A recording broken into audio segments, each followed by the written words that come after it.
नमस्कार दोस्तों, मेरे चैनल में आपका स्वागत है। मेरे चैनल को लाइक और सब्सक्राइब करें।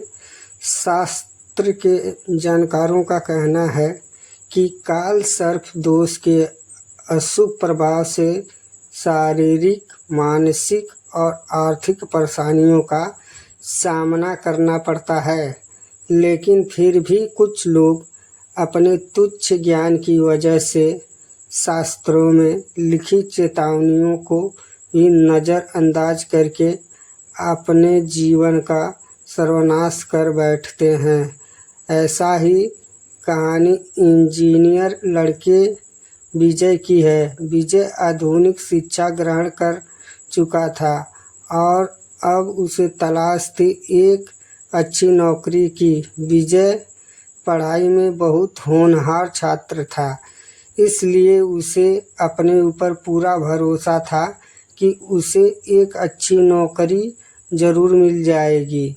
अब परीक्षा खत्म होते ही विजय अपने पहले साक्षात्कार के लिए खूब तैयारी करता है। विजय अच्छी तरह जानता है कि अगर उसने यह नौकरी प्राप्त कर ली तो वह सफलता की पहली सीढ़ी चढ़ जाएगा। विजय साक्षात्कार के लिए अपना बायोडाटा लेकर निकल जाता है। रास्ते में अचानक उसे एक तेजस्वी बाबा मिलते हैं। वह उसे रोक लेते हैं और अपने पास बुलाते हैं और उसके मस्तिष्क को देखकर कहते हैं, तेरा काल सर्पदोष प्रारंभ हो चुका है, सावधान रहना बेटे, और चले जाते हैं। विजय को अपने साक्षात्कार के लिए देरी हो रही थी, इसलिए वह जल्दी जाना चाहता था और वैसे भी विजय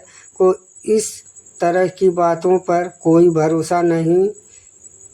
विजय कंपनी के रिसेप्शन में पहुंचकर साक्षात्कार की प्रक्रिया प्राप्त करता है।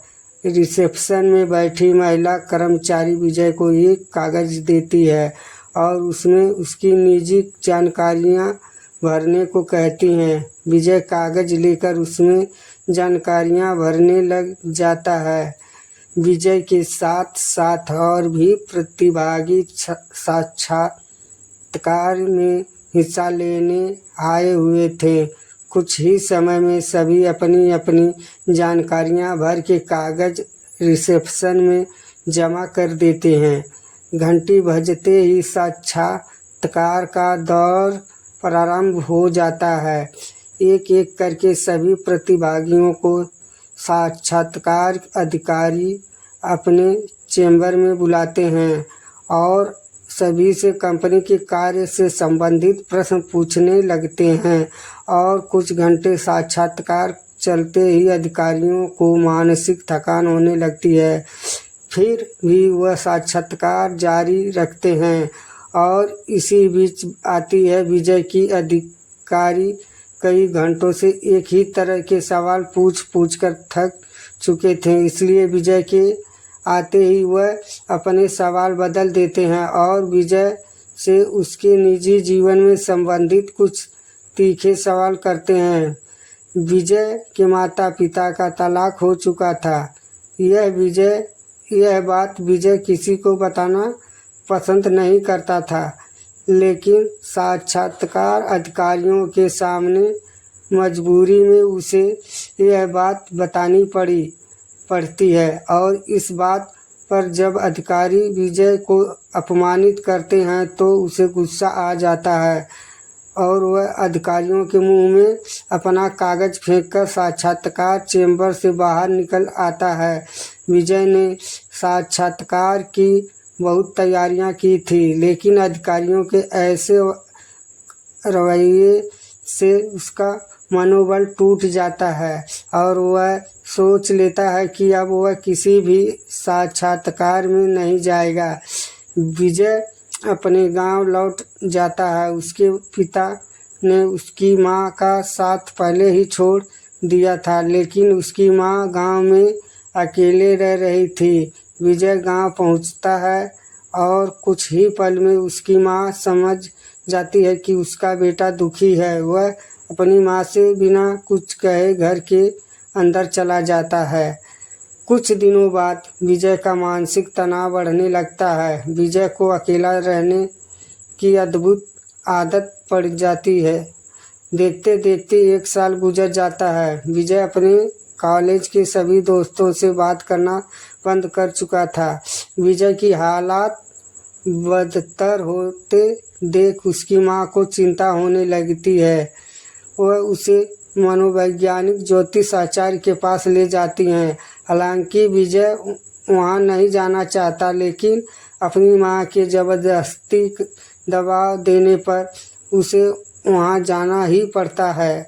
ज्योतिषाचार्य विजय की कुंडली देखते ही अपनी आंखें बड़ी कर लेते हैं और कहते हैं, बेटा तुम्हारी कुंडली में तो अद्भुत काल सर्प दोष है। अपने माँ की भक्ति की वजह से तुम अब तक जिंदा हो, क्योंकि तुम्हारे जीवन में काल की दस्तक हो चुकी है और वह तुम्हारा भविष्य खाने के लिए तैयार है। विजय को इन सब बातों में कोई रुचि नहीं होती। वह अपनी माँ से कहता है, माँ ये मुझे कहाँ ले आई हो, मुझे इस ढोंगी की बकवास बातें नहीं सुनना। और वह वहाँ से उठकर चला जाता है।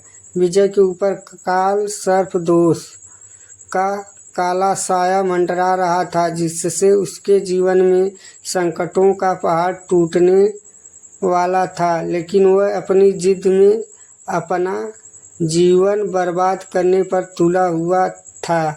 विजय के जाने के बाद उसकी माँ ज्योतिषाचार्य से विजय का काल सर्प दोष समाप्त करने का उपाय पूछते हैं। ज्योतिषाचार्य शास्त्रों के पारंगत पुरोहित होते हैं, इसलिए वह विजय का काल सर्प दोष उतारने की पूजा विधि प्रारंभ कर देते हैं। कुछ दिनों के अंदर विजय की स्थितियों में बदलाव होने लगता है। उसे उसके मन का एक व्यापार बहुत कम निवेश में सूझता है। वह अपना काम जमा लेता है और धीरे धीरे उसका दिमाग स्थिर होने लगता है। विजय के काल सर्पदोष हट चुका था और विजय सफलता की ऊंचाइयों में बढ़ने लगता है। वह आज भी शास्त्रों पर विश्वास नहीं करता था, लेकिन भगवान ने उसे अभयदान दे दिया था। विजय की नास्तिकता के साथ ही यह कहानी समाप्त हो जाती है।